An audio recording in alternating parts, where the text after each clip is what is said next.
Stephanie, welcome. Thank you. So happy to have you. I'd love for you to, so today I'm speaking with Stephanie Gailing, author, um, dream goddess, and sleep expert. And we'd love to know more about you and your background. So why don't we just start there? Sure. My whole career has been dedicated to inspiring people to access a greater level of well-being. Most recently, the last decade or so, I'd say, I've been focused on both wellness astrology, so combining being a wellness consultant with being an astrologer, as well as working with people, or part of that is working with people in the realm of enhancing their sleep and helping them tap into the power of their dreams. I love that. That's so cool. So I have been reading your book. Thank you so much for sending The Complete Book of Dreams, a guide to unlocking the meaning and healing power of your dreams. And I've been loving it so far. And I love how you talk about kind of the historical context of people's fascination with their dream lives. And I'd love for you to just kind of describe that a little bit. Yeah, and that was one of my favorite things to both write and always to explore, seeing how throughout history, people have been fascinated by their dreams, as on some level they should, right? I mean, it's this magical and really mysterious experience that we have. Like, what are our dreams? Where do they come from? And what does it mean? And throughout history, there was like this whole different cultural context to which people related to them. And some of the like oldest recordings of dreams are actually in like 2000 BC or so. Like there's these clay relics of the dream of this king of, Gudea. And so and you can see mentions of it right in the Bible, like some really powerful dreams. Even in the Middle Ages, there was this huge rash of interest in dreams. And there was all of these dream books, like dream dictionaries and glossaries that were put out. And people were really fascinated by their dreams. But wait a minute, I realized I skipped over one of my most favorite things in dream history. If I can go back a little bit. Right. In the ancient Greco-Roman civilizations, dreams were at the cornerstone of their healing system. Wow. So much so that there's ruins of about 300 different ancient dream temples that people, like our modern day spas, people would come to. They would go through all these rituals to the extent to have a dream and sleep in a sacred chamber. And then their dreams would be analyzed by the priest physicians. And there's these incredible recordings of people who were infirmed coming to these dream temples and like walking out healed. Wow. Wow. Oh, so they were so advanced.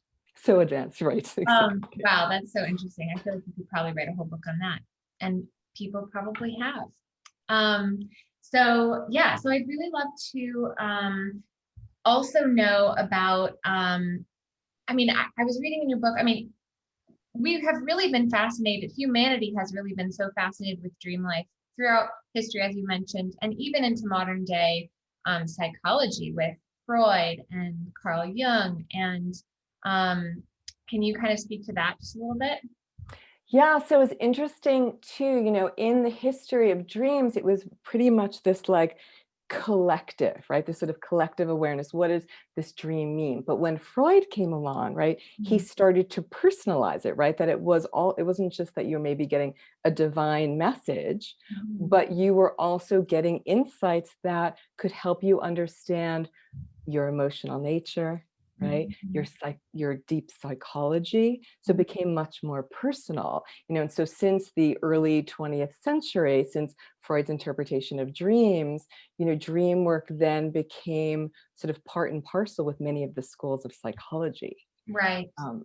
Right, which is so fascinating. And I love the connection between like a healthy or understanding or an investigation of one's dream life and emotional health and well-being, because it's such a huge, I mean, emotional health and well-being, especially in the context of the year that we're living through right now, is such a huge pillar. It's one of the main pillars, and I think it's something that a lot of folks are struggling with this year. So so let's kind of understand at what, like I'd love for you to break down kind of the stages of sleep and help us understand at what point we might be dreaming, because I know I've always been a person that's had very, very vivid dreams, good and bad. And my husband is someone who would tell you that he never dreams at all. So I'd love to know more about that. Yeah, let's unpack all of that. Mhm. So actually, as it turns out, this researchers feel that actually everybody, or mostly everybody, does dream. It's just that some people are more apt to remember their dreams. Mhm. And later, if you want to talk about ways to like enhance dream recall, we can talk to that. So when you sleep, you go through 4 different stages of sleep, right? Mhm. Stage 1, 2, 3, and 4, which is REM. And so there's part of sleep that's like the slow wave sleep. And that's where we have it's like that restorative time where our body is like rebuilding itself on many levels. Mhm. It's actually, though, it used to be thought that dreams only happened in the REM stage, which is stage 4. Mhm. Now it's actually thought that that's where the more vivid and memorable dreams occur, but Mhm. that actually you can have dreams in other stages. And in fact, some children go through this experience called night terrors, which are, they're not nightmares, but they wake up very sort of terrified and they never remember it actually. That actually happens in slow wave sleep.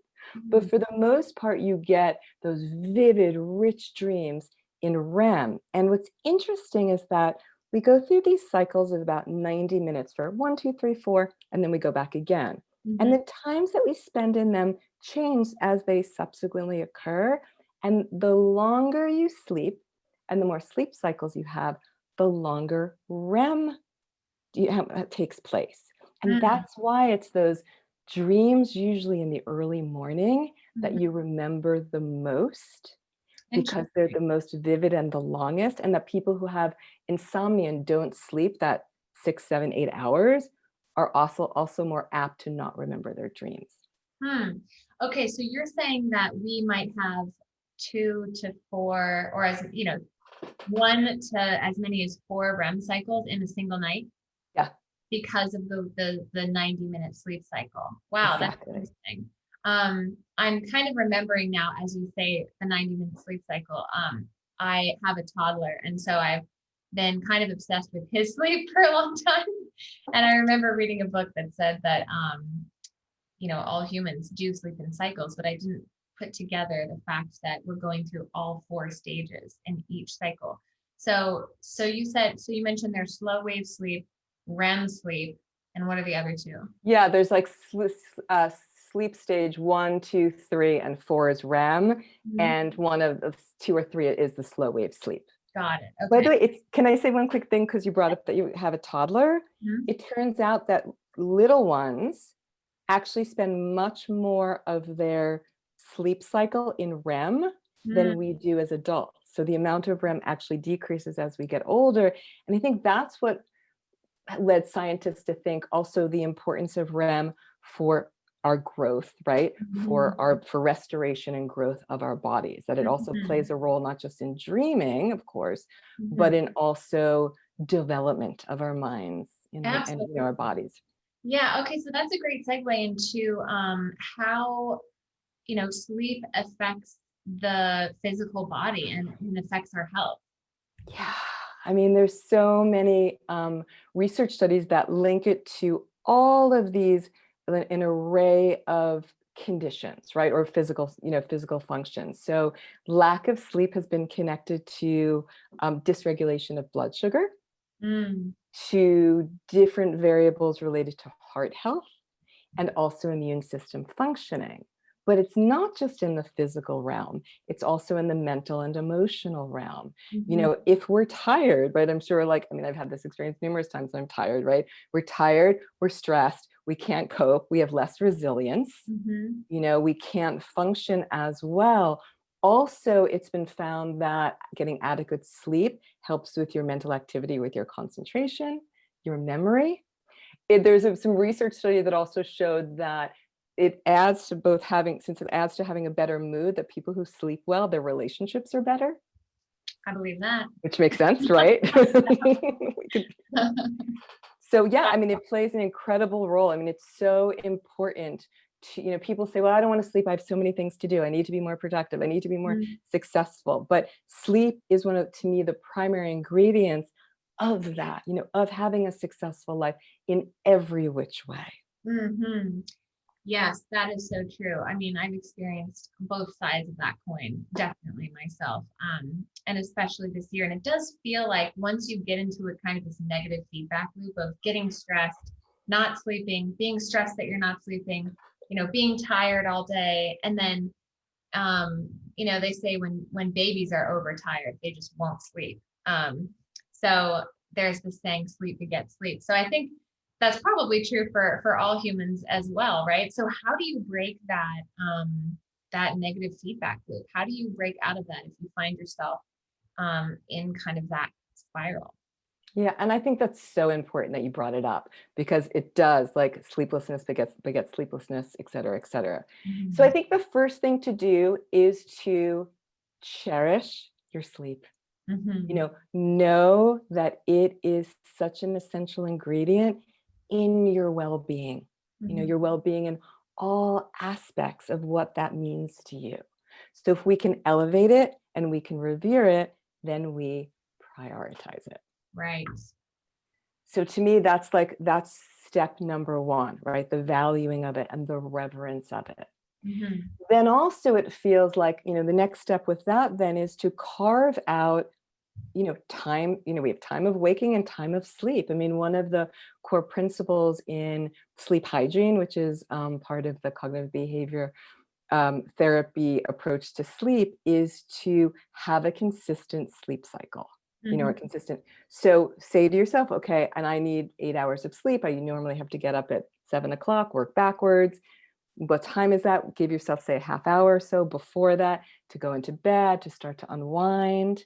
So I think that sense of consistency is also really important.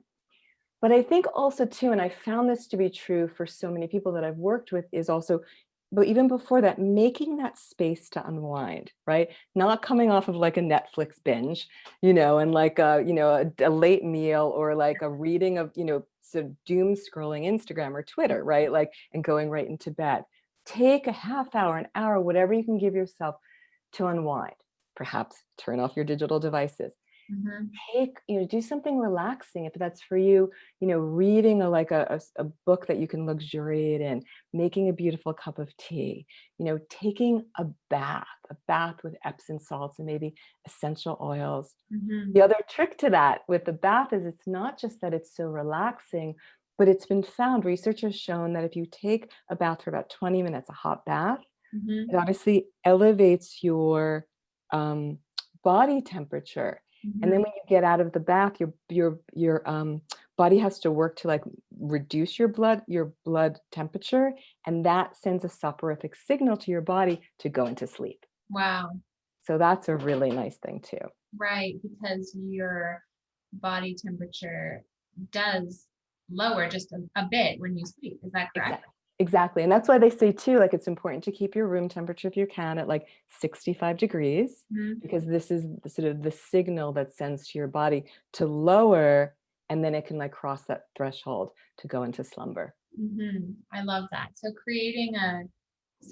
we've all heard this term sleep hygiene, but I think putting it into practice is somehow harder than just hearing about it. So to recap, that's wind down for at least 30 minutes before bed, and try to go to bed at the same time and wake up at the same time. That's a big one. I mean, that's like literally the rule of law when it comes to my child. So why wouldn't that apply to adults as well? We're all human beings after all. So winding down 30 minutes before bed, something relaxing like a bath. That sounds amazing. Right?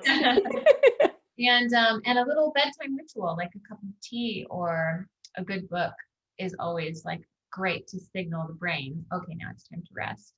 I And love that. something you look forward to, right? If that's something that you look forward to, you also like look forward to that moment that you're going to like, open yourself up to sleeping. Right? Hmm. And making your bedroom like a cherished spot. Like I have a whole chapter in the book about making your bedroom into a sleep and dream sanctuary. Hmm. Make it a place that you want to be. Make your bed be as luxurious as it can. And also reserve your bed as much as you can for just three things, right? Hmm. Sleeping, dreaming, and lovemaking. It's not So the place to be doing work or like having arguments with your partner or what have you. mhm. It's that cherished space so that you can associate your bed with relaxation, which can also help you usher in sleep. Definitely. I love that. So when it comes to sleep, is quantity better than quality? Or is it, like I'm finding that sometimes I feel like, oh gosh, I got a lot of, I went to bed at 10 o'clock and I woke up at 7. That's 9 hours. So why am I still so tired? Usually it's when I've been woken up a lot at night or something like that. But can you speak a little bit about sleep quality and how to understand if you're getting good quality sleep? Yeah, so I do think that they both play a role. I mean, it's Mhm. thought that in general, adults need 7 to 9 hours each night for sleeping. Mhm. But again, the quality can range. Are you in light sleep? Are you in restful sleep? Are you in REM? And there's a bunch of, I mean, if people are interested to use like the sleep trackers, whether it Mhm. be Right. like the rings or the mattresses or the bands that actually will measure your quality of sleep. Mhm. And then what you can do too is then you can see over the time too, like, okay, here's where my quality was low. What did I do during the day that might be correlated with that? Right. Right. Right? Because I So it's think it's definitely really, both. yeah. So it's really about tuning in. I mean, this similarly to what we're about to talk about with like dream study and dream recall, it's really about kind of just paying attention, right? Is it? Noting when you're having good sleep, noting when you're not having good sleep, and noting the differences there. Um, yeah, and I think again, especially in our very busy lives and with the constant connection to technology and all of that information that we're all processing at on a daily basis at all hours of the day, I think it's very distracting, and it can be such a departure from self-awareness and kind of a more mindful state. So um yeah, I love that you brought that up because it's really as easy as just paying attention. Isn't it? Yeah. Really? Yeah.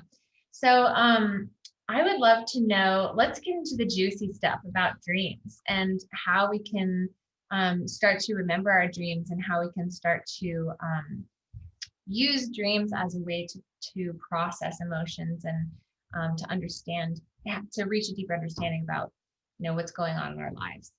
Yeah, That great. was a big topic. Maybe we start with just if folks are not able to remember their dreams, or if you're one of those people who thinks I don't dream, Yeah. how can you start to um, dive a little deeper into that world? Okay, perfect. So the first place to start, and again, this is going to seem sort of simple, and it is, Mhm. but it has been found that having confidence that you will remember your dream Mm, actually helps you to remember your dream. So, mm, number one, right? Knowing when you go to sleep, maybe telling yourself, encouraging yourself, I will remember my dream in the morning. Also, the fact that you are revering your dream, you're having confidence that you're going to remember your dream, have something, create a ritual, have something by your bedside mhm. upon which you will write it down. Because if it's there, you're realizing, like, I will have a dream, there's something worthwhile that will come because this Right. is where I'm going to capture it. So, Mhm. even something so simple like that is really important. Then, when you wake up, it's thought that the first 10 minutes, after the first 10 minutes when you wake up, 50% of your dream memory may evaporate. I Hmm. mean, to me, this is one of the like crazy making things. Like you wake up and you have this whole epic of what just occurred, and then you're thinking and then it's just like if you don't capture it, it's like it's just gone. Like you had it, and then it just just vanished. Mm-hmm. So you stay in bed, you don't jump right out of bed. You stay in bed and you just roll over in your mind anything that you can remember, right? Trying to consolidate the memory of it. It's also thought there's something called state-dependent memory, which is where your memory is connected on a kinesthetic level. So if you wake up on your back, but you know that you're a side sleeper, right? Go back slowly, gently, turn back to your side and see if that doesn't help you to bring back the memory. Hmm. So you have whatever you can capture, and then you turn to your capturing device. Now, for some people, it is actually a journal that they write in. Some people might use a dream app, or they type it on their phone. Or the other way that I really like to do it as well, which sometimes has barriers if like there's somebody sleeping, if my husband's sleeping next to me, if he hasn't gotten up, is to actually record it into my phone. Mm-hmm. Because sometimes you can have this epic dream and you cannot write fast enough or type fast enough to capture it all. Right. And I think it's really important at that moment, whether you're writing or you're typing or you're recording, to not judge, not to say like, oh, the color green that came, like that's not important. No, you just put everything down. Mm-hmm. And you don't judge yourself like, oh, I only remembered one thing, it's not worthwhile. No, you capture all of it. You don't edit. And you just allow yourself to like take that. And again, whether you're writing it or you're recording yourself. I also like to tell people, don't feel like when you're first writing it, like just scribble your notes, right? You can later, if you have a really beautiful dream journal where you're working your dreams, then you can transcribe it into that. Mm-hmm. You just want to like do everything you can not to have a barrier that will stand between you and getting the dream out of your mind and onto, this sort of, what's the word that I'm looking for? A crucible, right? Like your dream journal, your phone, or your recorder. Mm-hmm. Amazing. Okay, so even if it's just the smallest thing, even if you only remember a feeling or an image, write it all down. It's all important. I'm gonna pause for 1 second because my computer is gonna die. So it wasn't plugged in apparently. So just give me 1 second. Yeah, of course.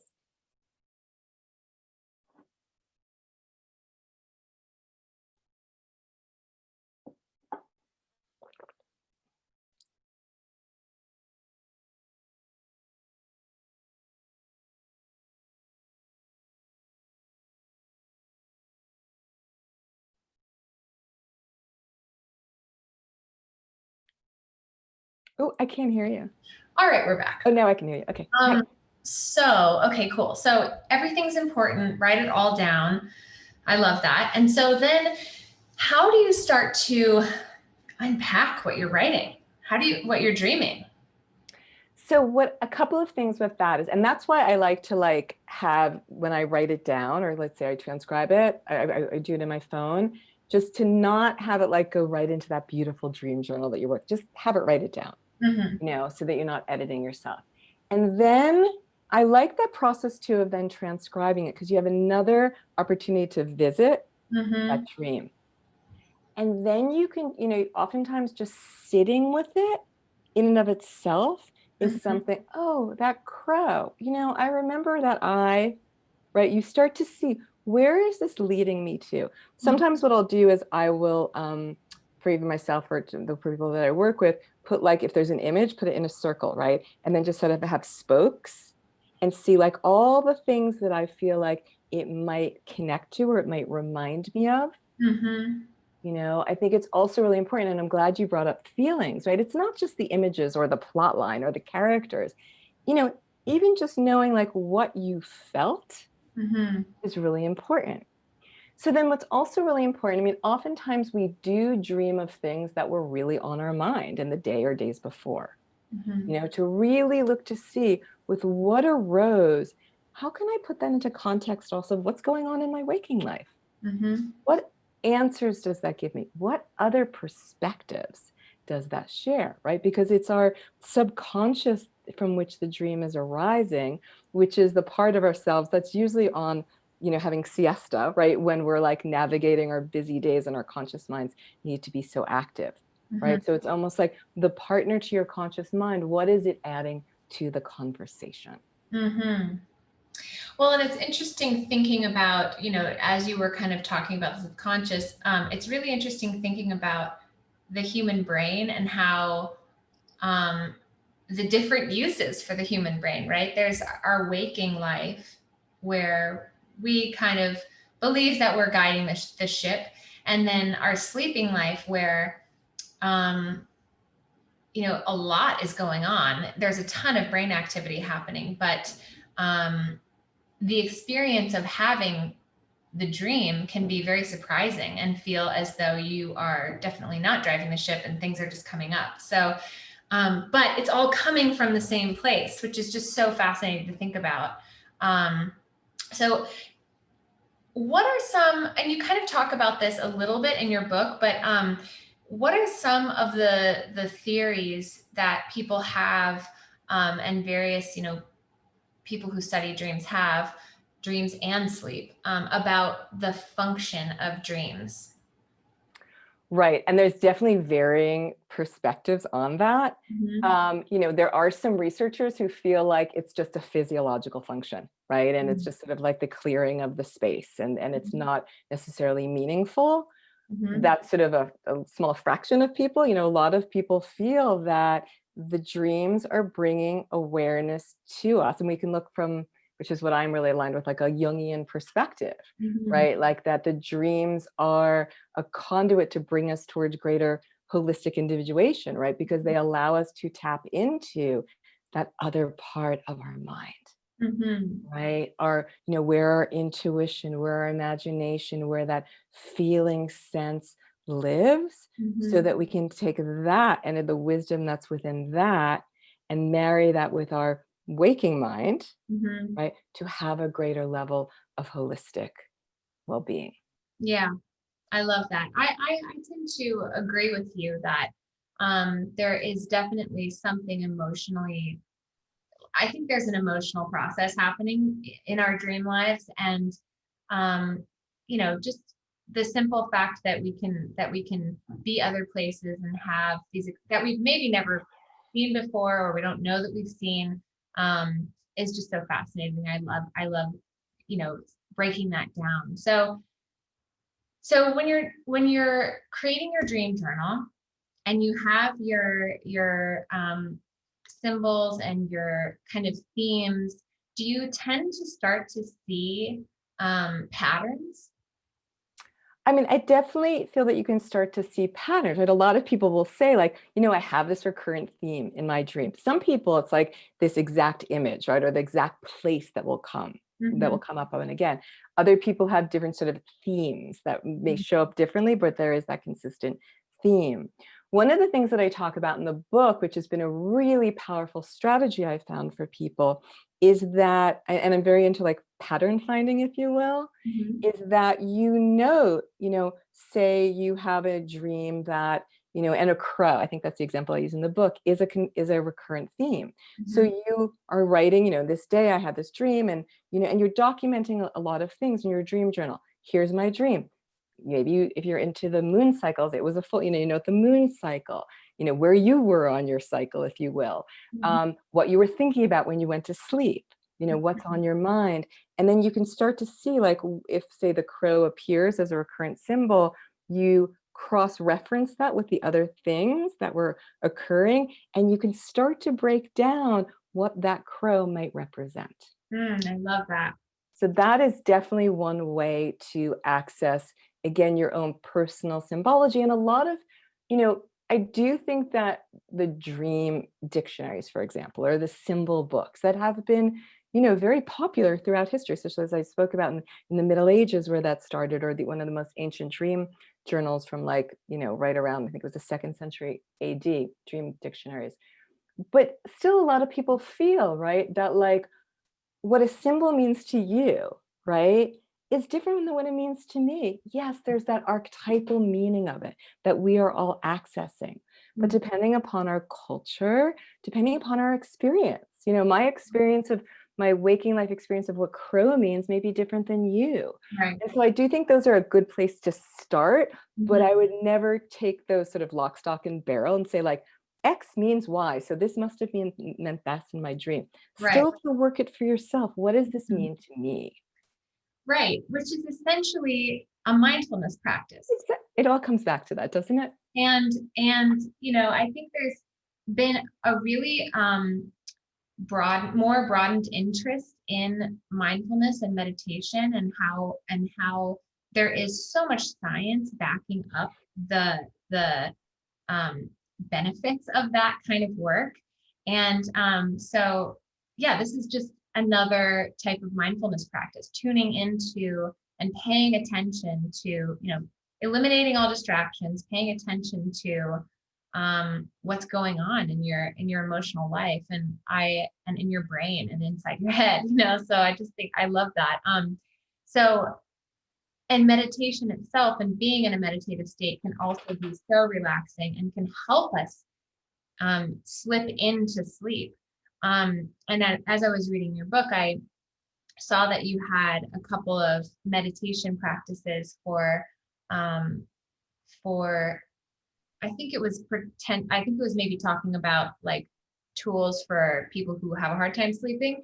And there was one in particular about thinking about your limbs as being heavy. And then can you explain that one? Because I loved that one. I actually tried it last night and it totally worked. You did? Okay, good, awesome.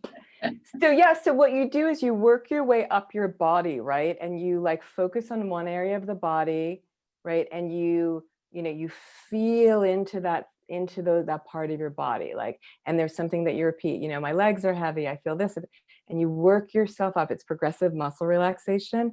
And it's just this incredible way to like, again, we come back to mindfulness, right? And that sense of like really connecting to yourself on that somatic level, and that awareness and that release, just brings an incredible level of calm. And there's really some nice research that shows, again, its ability to help people acquire that level of calm and slip into sleep.